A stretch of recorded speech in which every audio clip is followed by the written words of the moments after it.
भारत की तारीख झूठे हमलों और फॉल्स फ्लैग ऑपरेशन से भरी पड़ी है, जिनका मकसद दुनिया के सामने खुद को दहशतगर्दी का शिकार जाहिर करना और पाकिस्तान को बदनाम करना है। अब एक बार फिर भारत एक नई हुर्रियत पसंद जमात द रेजिस्टेंस फ्रंट TRF का नाम इस्तेमाल करके वही पुराना खेल दोहरा रहा है।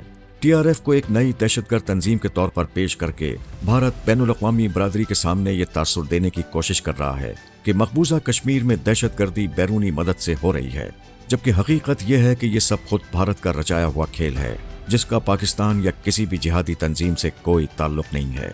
1971 में इंडियन एयरलाइन की गंगा हाईजैकिंग हो या 2000 में छत सिंहपुरा में सिखों का कत्लेआम, भारत ने हमेशा झूठे हमले किए और इल्जाम पाकिस्तान पर लगाया।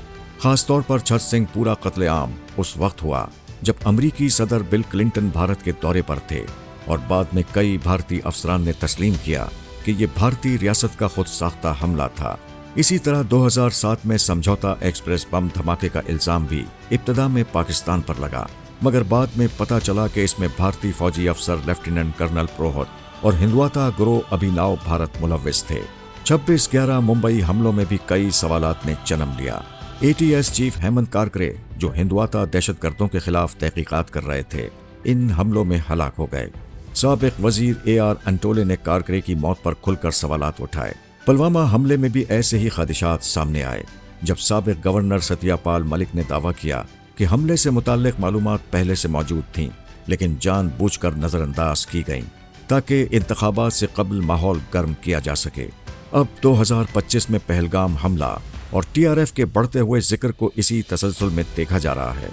भारतीय मीडिया ने लम्हों में FIR दर्ज की, मालूमात लीक की गईं और सोशल मीडिया पर हमले की वीडियोस हादसे के दौरान शेयर हुई।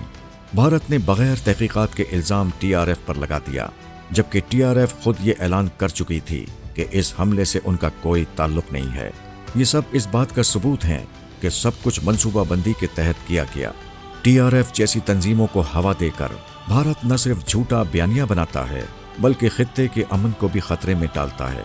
इन झूठे दावों को आलमी बरादरी को तस्लीम नहीं करना चाहिए, बल्कि गैर जानिबदाराना तहकीकात का मुतालबा करना चाहिए ताकि असल हकीकत सामने आ सके।